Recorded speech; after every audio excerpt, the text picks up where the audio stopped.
자, 하나님 말씀 요한복음 10장 7절에서 11절 말씀 함께 한번 천천히 읽어봅시다. 시작. 그러므로 예수께서 다시 이르시되 내가 진실로 진실로 너희에게 말하노니 나는 양의 문이라. 나보다 먼저 온 자는 다 절도요 강도니 양들이 듣지 아니하였느니라. 내가 문이니 누구든지 나로 말미암아 들어가면 구원을 받고 또는 들어가며 나오며 꼴을 얻으리라. 도둑이 오는 것은 도둑질하고 죽이고 멸망시키려는 것뿐이요 내가 온 것은 양으로 생명을 얻게 하고 더 풍성히 얻게 하려는 것이라. 나는 선한 목자라. 선한 목자는 양들을 위하여 목숨을 버리거니와. 아멘. 자, 하나님 말씀도 나눴고 광고 말씀도 드렸으니까 설교하겠습니다. 전우적으로 반갑게 인사합시다. 하나님이 우리와 함께 하십니다. 아멘, 아멘.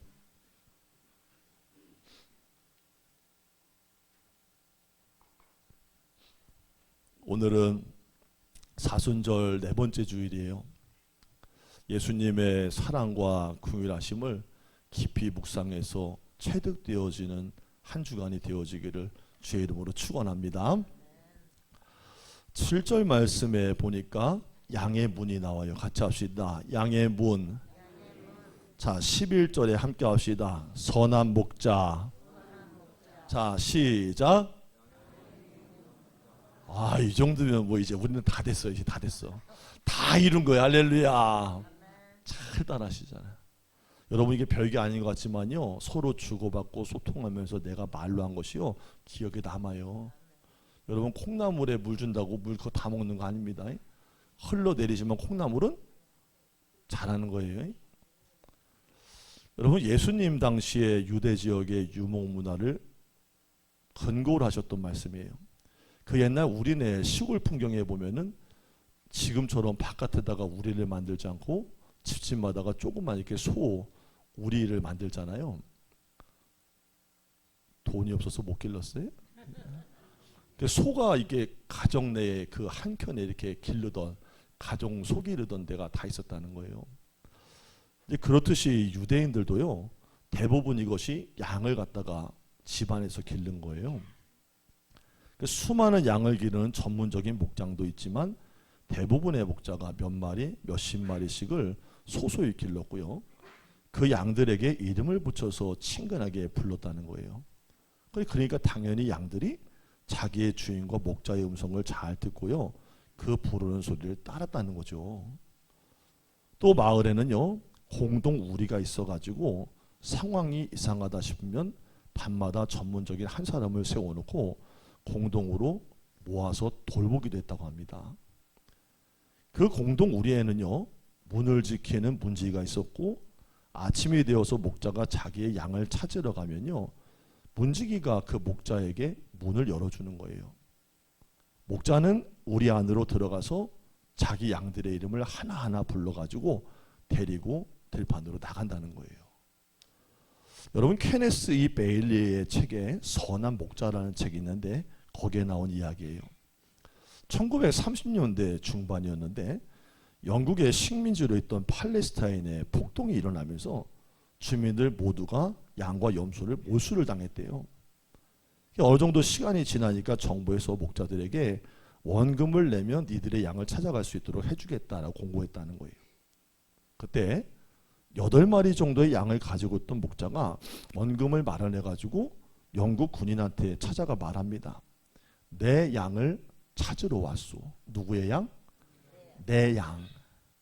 그러자 군인이 돈을 지불한 숫자만큼의 양들을 거기 우리에 있는 아무 곳이나 데리고 가라 그랬다는 거예요. 숫자만 맞춰서. 근데 목자가 그 군인한테 다시 얘기해요. 아닙니다. 저는 내 양을 찾아서 가겠습니다. 누구야? 내 양.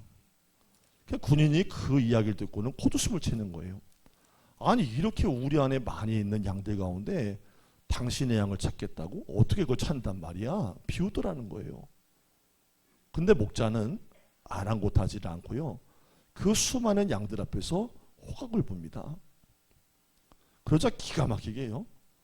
목자의 양이 한 마리 한 마리 나오더니 8마리가 딱 줄을 서가지고 그 목자를 따라 나가더라는 거예요. 근데 목자와 양들이요, 들판에서 야숙을 할 때도 있어요. 근데 그런 경우에는 양들이 안전하게 밤을 지낼 수 있도록 가설 우리를 만든다는 거예요. 보통은 주위에 흩어져 있던 돌을 주워다가 쌓아서 임시적으로 담을 치는 형식인데, 특이한 것은요, 출입구에 따로 문을 달지를 않고 대신에 목자가요, 출입구에 누워서 스스로가 문이 된다는 거예요.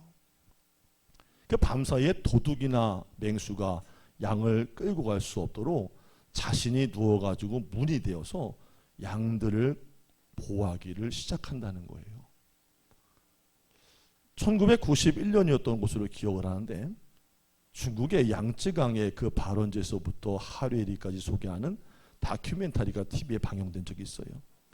그때 세계에서 제일 높은 티벳 고원지대에서 양을 치는 목자였던 42살의 까르마 씨의 이야기가 소개가 됩니다. 촬영 당시에 고원지대가 얼마나 추웠던지요, 이 카메라가 얼어붙어가지고 작동을 하지 않을 정도였대요. 여러분 날씨를 체험하고 살아오셨잖아요. 여러분 카메라가 작동이 안 할 정도면 얼마나 추운 거예요 이게요. 우리나라에선 그런 기온 만나기 어려워요. 꺼져버렸어요. 그냥 취재진은 텐트 속에서 막 벌벌 떨고 있고 전혀 움직이지를 못하고 있는데, 놀랍게도 목자인 까르마 씨는 텐트가 아니라 양의 우리 앞에서 모포 얇은 거 덮고서 잠을 청하더라는 거예요. 깜짝 놀란 기자가 왜 그곳에서 누웠습니까? 큰일 나요 했더니 이 까르마 씨의 대답이 지극히 아주 간단합니다. 맹수로부터 양을 지키기 위함이라는 거예요. 여러분 생각해 보세요. 그 혹한의 밤에 카메라도 꺼져버리는 그 밤에 정말로 사람도 죽을 수 있는데 양들이 평화롭게 잠을 잘 수 있었던 것은 살을 애인 듯한 그 추위에도 아랑곳하지 않고 자기의 생명을 던져 양들을 지키는 까르마 씨가 있었기 때문이라는 거예요.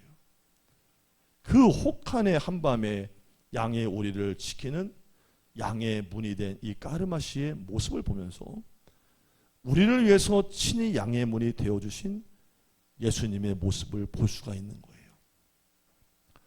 오늘 본문에 보니까 예수님이요 선언하세요. 함께 합시다. 나는 양의 문이다. 자, 7절을 같이 한번 읽어보겠습니다. 7절 시작.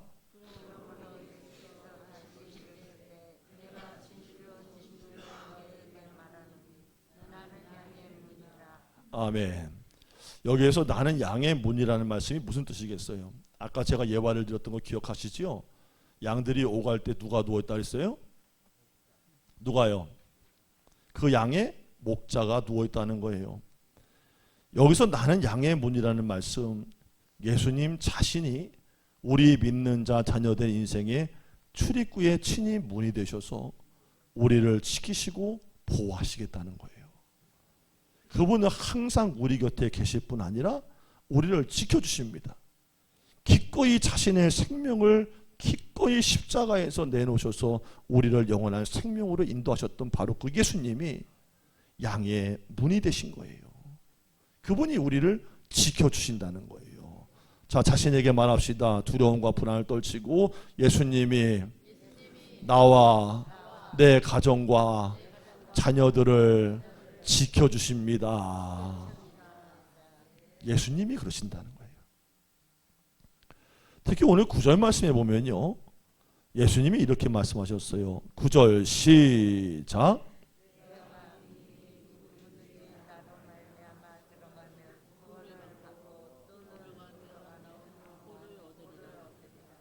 아멘. 자, 누구든지 문으로 들어가면 구원을 받고 꼴을 얻게 된다는 거예요. 우리는 가장 먼저 내가 문이니 이 말씀에 주목을 해야 돼요. 여러분 사실 물에는요 여러 가지 기능이 있어요. 그렇지요? 밖에서 안으로 들어갈 때는 쉼과 안전 그리고 보호의 입구가 되는 거예요. 근데 반대로 안에서 밖으로 나갈 때는 새로운 출발과 시작이지만 장래 언제든지 불안한 일이 생길 수 있는 위험한 곳으로 나아가는 길이 되는 거예요. 어떤 문은 들어가고 싶은 문이고 어떤 문은 들어가고 싶지 않은 문이에요. 어떤 문은 반드시 들어가야만 되는 문이고 어떤 문은 절대로 문고리도 잡아서는 안 되는 문이라는 거예요.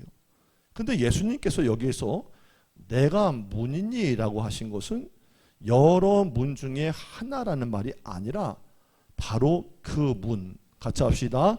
그 문. 이게 원어적인 뜻으로는 유일한 문이라는 거예요. 유일한 문. 구원을 얻는 문이 여러 개가 있는 것이 아니라 예수 그리스도라는 문, 바로 그 문 하나밖에 없다. 다른 얘기를 하면 결론적으로 그 문, 생명을 주는 문, 꼴을 얻게 하고 살게 하는 그 문은 누구밖에 없다? 예수님, 나밖에 없다는 거예요. 함께 합시다. 예수 외에는 구원이 없고 생명이 없습니다. 여러분, 방송 설교 아무리 유명한 분이 나와서 아무리 설교를 잘해도요, 거기에 현혹되면 안 돼요. 가끔 듣다 보면 결론을 이상하게 내는 분들이 있어요. 예수님에게 한참 하다가 마지막에 여러분, 그러나 예수님은요 우리를 위해서 구원을 주기 생명을 주셨지만 다른 착한 일도요 우리가 구원받을 수 있는 길이 될 수 있어요. 막 이상한 얘기를 자꾸 덧붙이려고 해요. 여러분, 그건 복음이 아니에요. 뭐가 아니라고요? 복음이 아니에요. 예수를 믿어야만 천국 간다고 생명 있다고 말하는 게 복음이고, 윤리적이거나 이 땅의 것들을 덧붙여가면서 마치 뭐가 있는 듯한, 인용될 수 있는 듯한 말을 하는 것은 그건 현혹시키는 잘못된 복음이에요. 절대로 설교를 들으면서 예수의 터 위에 다른 걸 세우려는 노력하는 것을 분별할 수 있는 귀가 열리기를 예수의 이름으로 축원합니다. 여러분, 요한복음 14장 6절에서도 예수님 말씀하셨어요. 누가 얘기하셨다고요? 예수님이 친히 하신 거예요. 내가 곧 길이요 진리요 생명이니 나로 말미암지 않고는 아버지께로 올 자가 있다? 없다.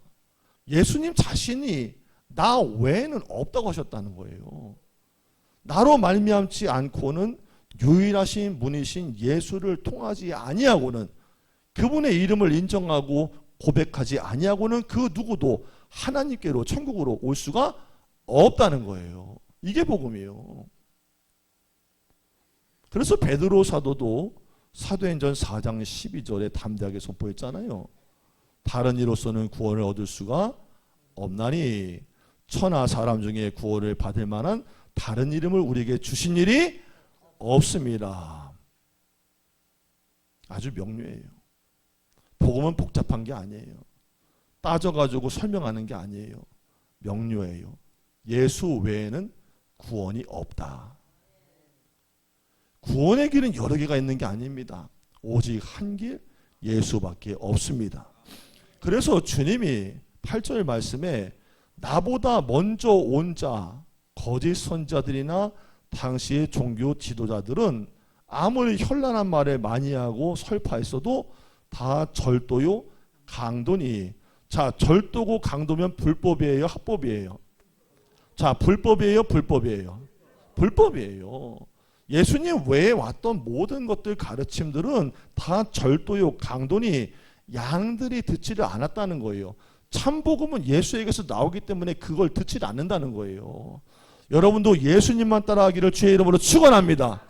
예수의 음성이면 성경에 있을 것이고 그 말씀을 읽으면서 내가 깨달으면 분별할 수 있는 힘이 생기게 될 거라는 거예요.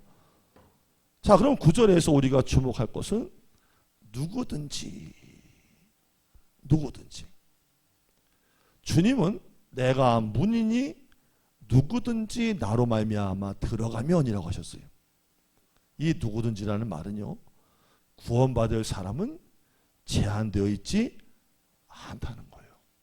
간혹 그런 분들이 있어요. 물어봐요. 정말 그 힘든 질문을 물어봐. 막 TV에 나오는 막 이상한 사건 사고 주인공들이나 말도 안 될 것 같은 인간 이하의 사람들이 물어보는 거예요. 목사님, 그 사람도 구원받을 수 있어요? 자, 그럼 저는 뭐라 그래야 돼요? 제가 가려가면서 얘기해야 되죠? 아, 그 사람은 좀 진짜 인간 이한데요. 그건 있을 수가 없는, 만약에 하나님이 그 사람을 용인하면 하나님은 공의롭지 못한 거고 잘못되신 분 같아요. 이래야 되는 거예요? 여러분 한 가지 한번 명확하게 해봅시다.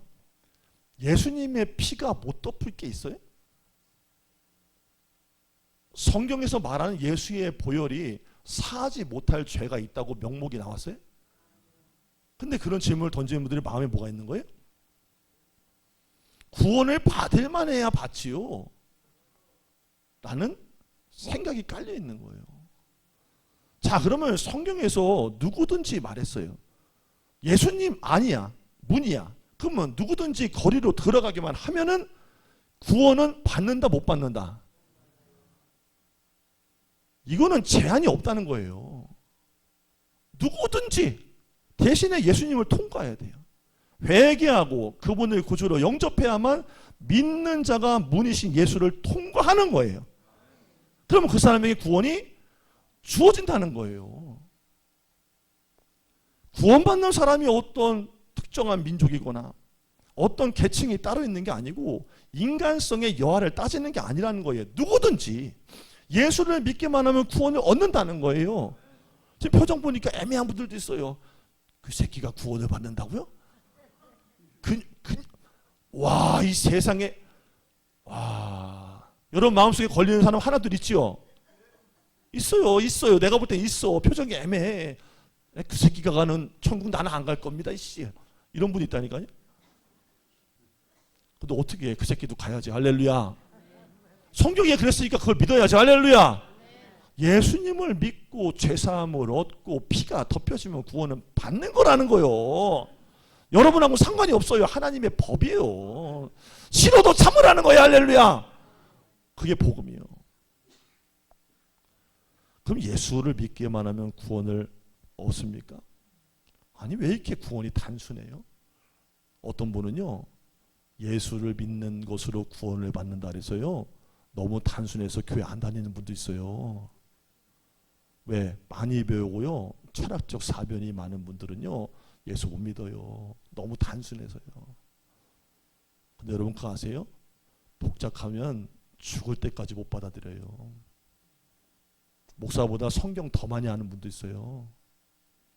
철학적인 사변까지 연결시켜서요, 똑똑한 분들 논리가 많아요. 근데 그분 죽을 때까지 신앙을 못 가져요. 왜요? 더 많이 알아서. 오버하지 말라는 거예요. 같이 합시다. 오버하지 마라. 성경을 읽고 성경대로 고백하는 게 믿음이요. 자, 그럼 하나님의 생각은 어떨까? 디모데전서 2장 4절에 모든 사람이 구원을 받으며 진리를 아는 데 이르기를 원하시느니라.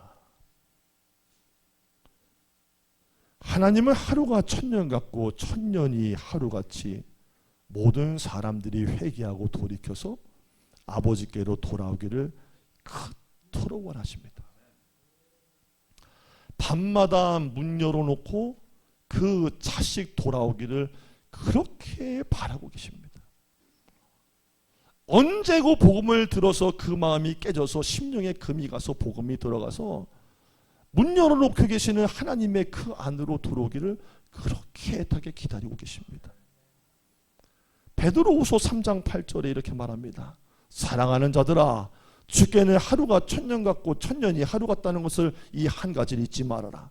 주의 약속은 어떤 이들이 더디다고 하는 것 같이 더딘 것이 아니라 오직 주께서는 너희를 대하여서 오래 참으사, 함께 합시다. 오래 참으사 아무도 멸망당하지 않고 다 회개하게 이르기를 원하시느니라. 할렐루야.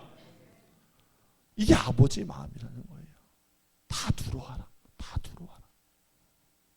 그래서 성경에 보면 우리 하나님이 하신 일은 우리의 생각으로는 도저히 납득이 안 될 때가 있어요. 제가 뭐가 안 된다 했어요? 납득이 안 될 때가 있어요.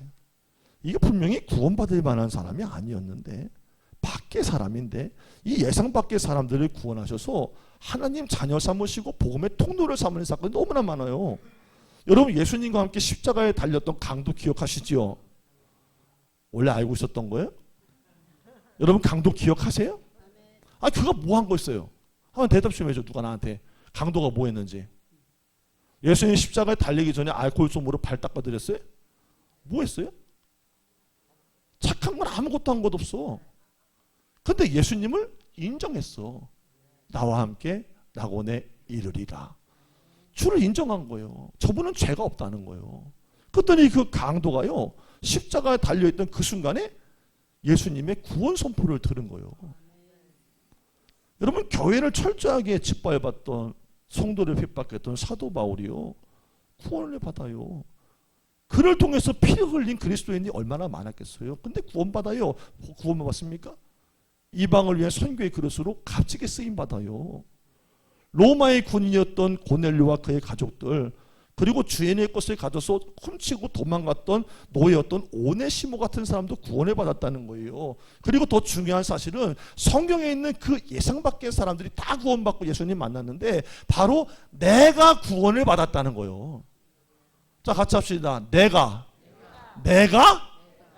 와, 내가 구원을 받았다고. 내가 로마서 10장 10절에 사람이 마음으로 믿어 의에 이르고 입으로 시인하여 구원에 이르느니라. 신방했더니 어떤 분이 그러더라고요. 구원 받으신 거 확증하시죠? 믿으시죠? 했더니 그건 바람이지요? 그러더라고요. 바람이라는 거예요. 이건 나는 한참 못 미친다고 생각을 하니까 그 얘기 하셨을 거예요. 바람이 아니요, 주신 선물이요. 구원은 준 거요. 내가 마음으로 믿으면 그게 의롭게 되심을 받게 되고, 입으로 예수님 나의 구주예요, 내가 그분을 믿어서 천국 갈 것을 믿어요, 내 죄를 사실 것을 믿어요 하는 순간에 나는 구원을 이미 받은 거예요. 바람이라는 거예요. 바람 아니요, 현실이고 내 신분이요. 할렐루야. 그러니까 예수님을 구세주로 받아들이는 게 그렇게 어려워요. 단순한 건데 어려워요. 왜? 믿어지지가 않는 거예요. 그냥 믿음으로 예수님과 연결되고 하나님의 자녀가 되고 하늘나라의 상속자가 된다는 사실을 내가 못 믿는 거예요. 그분은 이미 줬는데. 여러분, 선물을 잘 준비해가지고 포장해서 주고 싶은 사람이 있었잖아요. 있지요? 막 가끔 가다가 목사님 선물 이렇게 해서 좋은 거 주고 싶지요? 아니요? 나만 그렇게 생각하는 거예요? 여러분, 목사님 막 잘해서 주고 싶지요? 대답이라도 잘하는 거. 할렐루야. 내가 먹으려고 그러는 게 아니요. 자, 그런데 만약에 여러분들이 그걸 가지고 왔어요. 나는 좋은 거라고 포장해서 가져왔어요, 정말. 근데 내가 받아야 되는데 목사님이 계속 이래봐. 아유, 너 주세요. 아유, 왜 이러세요? 나는 그런 거 받을 사람도 못 되고, 왜 이러세요? 저 사람이나 주세요. 기분 어때요? 좋다는 건 이상한 거예요. 아니, 하나님이 주겠다는데 누가 준다고? 하나님이 주시겠다는데 지가 왜 안 받냐는 거예요. 시작. 그게 선물이요. 에베소서 2장 8절 9절이 그거 아니요. 왜 주겠다는데 안 받냐는 거예요. 너희의 행에서 난 것이 아니니 누구든 자랑하지 못하게 하렵니다. 왜? 그건 선물이니까. 우리의 몫은 하나요. 해야 될 일은 하나요. 믿기만 좀 하라는 거예요. 할렐루야. 그 목사님이 답답한 거예요. 맨날 얘기해도. 어떻게 구원 받으신 것 같아요? 좀 믿음이 생겨요. 그랬더니 바람이지요. 아니 90, 100살 돼가지고 바람이라고 언제 믿을 거예요 도대체가? 언제 부를지 누가 알아. 바람은 무슨 바람이요. 오늘 믿어야지. 할렐루야. 제발 좀 믿어주세요. 하나님이 주시고 싶답니다. 자, 11절 말씀 같이 한번 읽어봅시다. 11절 시작.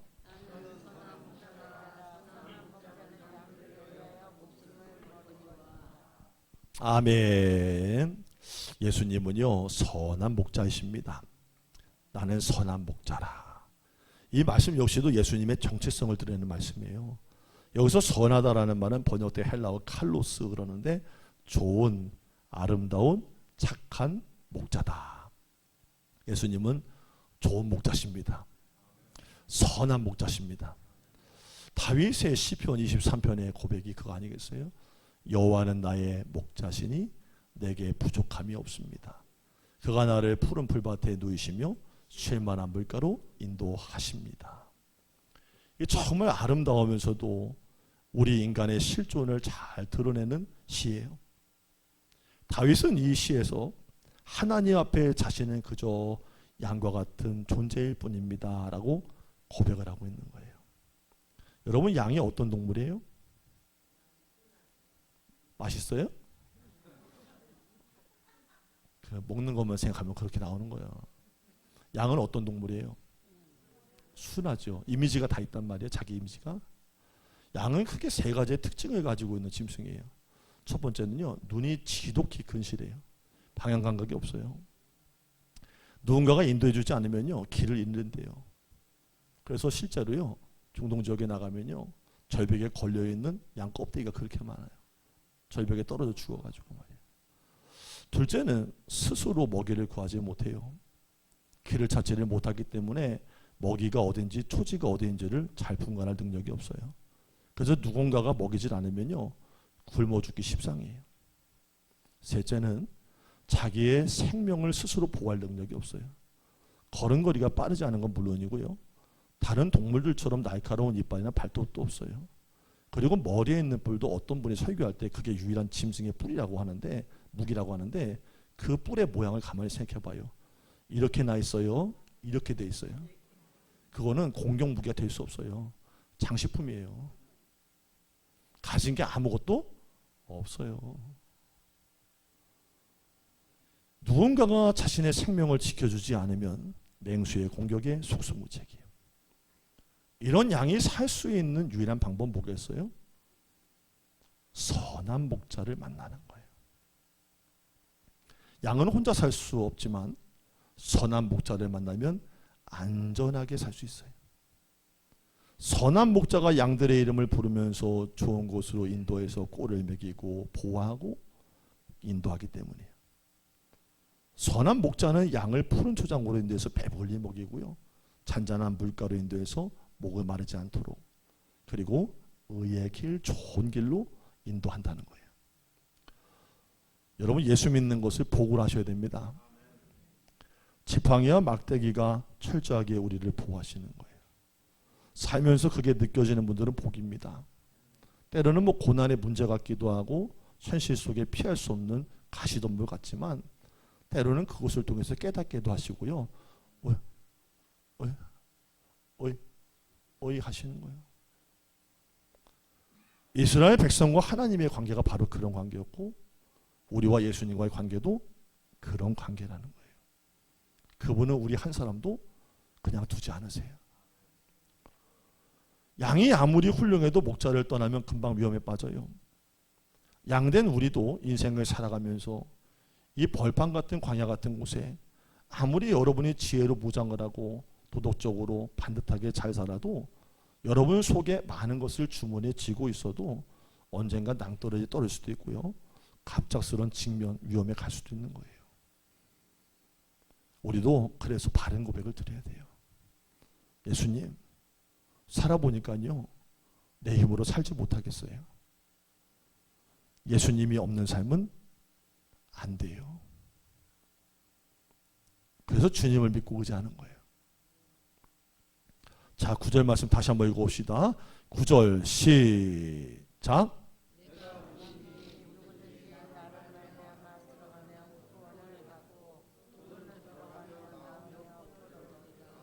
아멘. 여기서 주목할 말씀은요, 들어가며 나오며. 같이 해볼까요? 들어가며 나오며. 우리가 주의 온전한 제자가 되려면 들어가며 나오며 주인이신 예수님의 꼴을 얻어야 한다. 우리 인격이 그분 안에 들어갔다 나오면 바뀔까요? 바뀔까요? 그것도 꼴이에요. 묻어서 나오는 거예요. 우리의 행동과 삶의 습관도 그분을 닮아가는 거예요. 뭐든지 그분과 묻어가면서 우리의 몸에 묻어오는 꼴들이 있다는 거예요. 예수님을 닮은 주의 제자는 그분과 교제하면서 그분과 함께 있으면서 점점 그분을 닮아가는 거예요. 그래서 예수님이 나는 선한 목자다, 그리고 양의 문이다 하신 것은 우리와의 관계가 그러야 한다는 것을 설명하시기 위해서예요. 여러분, 이재철 목사님이라고 이제 은퇴하시고 서울의 백준영 기념교회 은퇴하시고 밑에 아래쪽에 내려가 사시는 분이 있는데, 이 이재철 목사님의 책 가운데 요한과 더불어라는 책에 나오는 이야기예요. 어느 마을에 개 한 마리가 있었대요. 뭐가 있었다고요? 또 어떤 분들 또 입을 다시고 또 그래. 쓸데없이 또 설교 중에 입 다시는 건 왜 그러는 거예요? 어느 날 동네 어른이요, 그 개가요 오줌 누는 걸 봤다는 거예요. 자, 지금부터 이제 이미지를 그려보는 거예요. 개가 오줌을 누니까. 그리고 동네 사람들한테 갑자기 그 개를 당장에 말해서 쫓아버린다고 했다는 거예요. 모든 개들은 오줌을 누를 때 해드려? 뒷다리 하나를 들고서 오줌을 누는데 이 개는 앞다리를 들고서 오줌을 누더라는 거예요. 그러니 무슨 이게 미친 개가 다 있나. 분명 저게 앞으로 우리 마을에 우환을 가져올 만한 아주 사악한 것이니까 당장 지체하지 말고 쫓아버려야 된다고. 그 이야기를 듣고서 한 아주머니가 나서서 하는 말이, 아유 그거 아니에요. 이게는 미친 개가 아니고요, 저기에 있는 저 목사님네 개예요 그러더라는 거예요. 그러면서 설명하기를, 늘 축도하는 주인 목사님을 보고서 흉내를 내느라고 앞다리를 바짝 대고 여기 오줌을 싼다고 했다는 거예요. 그러니까 이 개가 한낱 짐승에 불과하지만 주인이 하는 것을 봤나 봐 이게. 아멘. 그냥 주인의 모습을 보면서 느끼면서, 여러분 개들이요 영물 같아. 사람의 정서와 감정도 살피는 거 있잖아요. 외로워서 눈물 흘리고 문제 있어서 혼자 이렇게 수그리고 있잖아요. 개가 다가와요. 그래서 어떻게 해요? 가끔 나 집사람한테 요새 개 한 마리 키우라고 싶어. 왜 나로서는 안 돼. 얼마나 다가와서 막 이렇게 쓰다듬고 이렇게 하고 그런단 말이에요. 그치 몸을 줘. 나를 끌어안고 울라고. 개들이 얼마나 이게 다 느껴. 그러니까 이 개가 주인을 오랫동안 보면서 추도라는 걸 보니까 들어가며 나오며 들어가며 봤으니까 제 주인을 닮았더라는 거예요. 아멘. 여러분 서당계 3년이면은, 식당계 3년이면 신라면을 끓이고, 신라면이 왜 어려운 거예요? 신라면이 두꺼워가지고 그게 물을 잘 맞추고 잘해야 돼야. 같이 합시다. 신라면을 끓이고. 자, 미용실계가 3년이면 파마도 한다는 거예요. 주인님 잠깐 쉬세요. 제가 말아놓겠습니다. 이런다는 거예요. 여러분 이게 괜히 있는 말이겠어요? 보고 배우고 같이 합시다. 들어가며 나오며, 들어가며 나오며, 들어가며 나오며. 예수님을 만나서 동행하며 닮으며 묻어서 나오며 내 행동과 내 습관과 내 모든 것이 변화되는 거예요. 자, 누구처럼 변화되는 게 맞는 거예요? 예수님처럼 변화되는 게 맞는 거예요. 만약에 교우들 가운데 교회를 수십 년 다녔는데 나는 나대로 그냥 그대로 있다 그러면 잘못된 거예요. 말이나 습관이나 행동이나 모든 관계가 예수님처럼 달라져야 돼요. 할렐루야. 여러분 가끔 제가 신방도 할 때 말씀드렸잖아요. 예수님하고 조폭투목하고 감옥에 갇혀 있으면은 누가 변해서 나와야 되는 거예요? 예수님이 그러면 안 되는 거 아니에요? 예수님이 껌 씹고 칼빵 맞아가지고 아 새끼야 물 한번 따라봐 이 새끼야. 이건 아니지. 조폭을 닮은 거지 예수님이. 조폭두목이 예수님을 닮아서 양처럼 변화돼서 출수할 때 어떻게 출수해야 되는 거예요? 성경책 들고 할렐루야 이래야 되는 거예요. 근데 여러분과 저는 어때요? 한낱 짐승도 그렇다는데 우리는 어떠냐는 거예요. 날마다 들어가며 나오며 그분과 관계하며 그분을 닮으며 그분을 생각하며 그분을 사랑하며 묻어 나오다 보면 그분과의 관계에서 생명을 얻고 좋은 걸 얻게 된다는 거예요. 이 사순절 바로 그거 하는 거예요. 예수님, 내가 사랑을 받았습니다. 나는 예수님처럼 그렇게 살기를 원합니다. 그 길을 가기를 원합니다. 그 고백이 저와 여러분에게 있게 되기를 주의 이름으로 축원합니다. 기도하겠습니다.